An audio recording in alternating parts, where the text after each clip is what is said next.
नमस्कार, मैं मेघा हिंदुस्तानी स्वागत करती हूँ आपका माटी के लाल पे।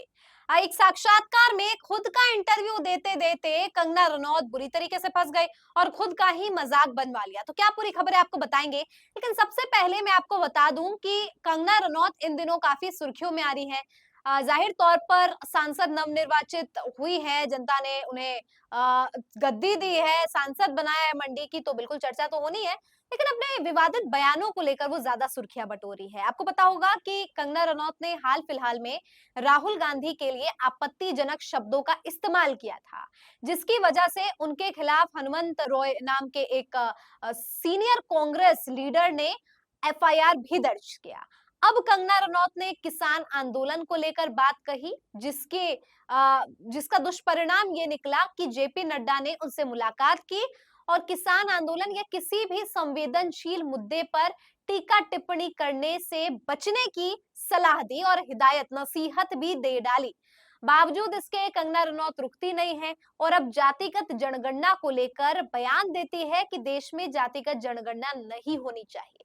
वहीं जातिगत जनगणना जिसको लेकर भारतीय जनता पार्टी की तरफ से कोई भी आधिकारिक स्टैंड नहीं रखा गया है, तो वहीं कंगना रनौत का कहना है कि किस तरीके से जातिगत जनगणना कराने की आवश्यकता ही नहीं है, क्योंकि जाति नाम की तो कोई चीज ही नहीं है। अब क्या कहा है कंगना ने, मैं आपको फटाफट बताती हूँ, फिर इस पर चर्चा करेंगे कि अपने ही इंटरव्यू में फिल्म के प्रमोशन करते करते अपने बुरी इतिहास की ज्ञान से कंगना कैसे फंस गई है और अब फिर से विवादों का कारण क्यों बन गई है। स्क्रीन पर नजर अंकित मयंक लिखते हैं, big breaking, BJP MP Kangana Ranaut hits another low and spits venom against Dalit now. यानी दलितों के खिलाफ जहर उगलने का काम कंगना रनौत करती है और कहती है, जब पत्रकार उनसे सवाल पूछ रहे हैं कि Dalit women face the most atrocities and hate crimes, Dalit महिलाओं के खिलाफ सबसे ज्यादा शोषण होता है, तो इस पे कंगना कहती है, so should we protect only Dalits and allow rape of the upper caste women. तो क्या सिर्फ हमें दलितों का ही संरक्षण देना चाहिए और जो ऊंचे मैं कहूँ कि अपर कास्ट की जो महिला है उनके खिलाफ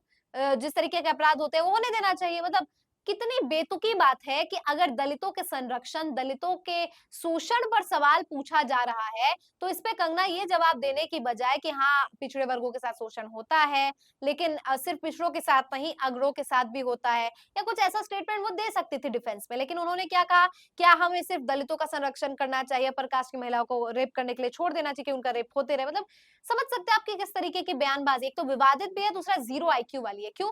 क्योंकि आज दोस्तों ये काफी प्रत्यक्ष है कि जो पिछड़ा वर्ग है, जो दलित है, जो अल्पसंख्यक है, उनके खिलाफ अपराध काफी ज्यादा हो रहे हैं। और इसका एक प्रमुख कारण ये है कि वो पिछड़े वर्ग से आते हैं। अभी भी जातिगत आधार पर भेदभाव काफी आम है और इस वजह से इस तरीके के भेदभाव का शिकार पिछड़े वर्ग की महिला हो जाती है, जिसकी वजह से उनके साथ इस तरीके के अत्याचार होते हैं।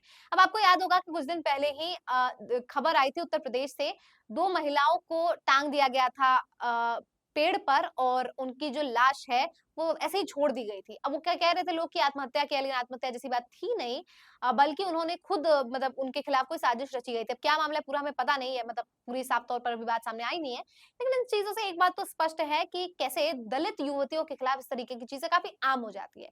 और दोस्तों एक और बात समझने वाली है कि कोई भी अपराध तब नहीं करता है जब उसे लगता है कि अपराध होना चाहिए या उसकी आपराधिक मानसिकता होती है। बिल्कुल, ये सारी चीजें तो है।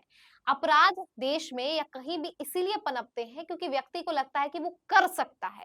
जब हमारे अंदर आता है ना कि मैं अपनी पत्नी को पीट सकता हूँ इसीलिए पीटूंगा, और पीट सकता क्यों? क्योंकि महिला आपके खिलाफ नहीं बोलेगी, और जिस दिन महिला आपके खिलाफ बोलेगी आपकी हिम्मत नहीं होगी उसको छूने की भी गलत तरीके से।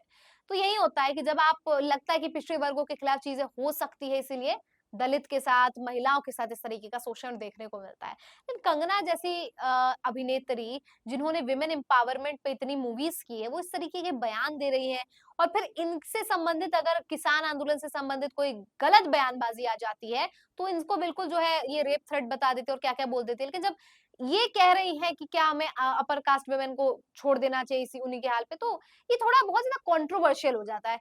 देखिए, राहुल गांधी कहते हैं कि नफ़रत का तोड़ नफ़रत से नहीं मोहब्बत से होता है। तो यहाँ पे जब आप कह रहे हो कि किसान आंदोलन के में आपने क्या-क्या कह दिया, फिर किसानों ने आपको कुछ कह दिया। मैं किसानों ने भी जो बात कही है मैं समर्थन नहीं करती, क्योंकि अगर आपको किसी की विचारधारा से प्रॉब्लम है, आप विचारधारा के स्तर पर बोलिए। निजी बोलना या इतना इतना गंदा किसी को बोलना ये जस्टिफाइड नहीं हो सकता।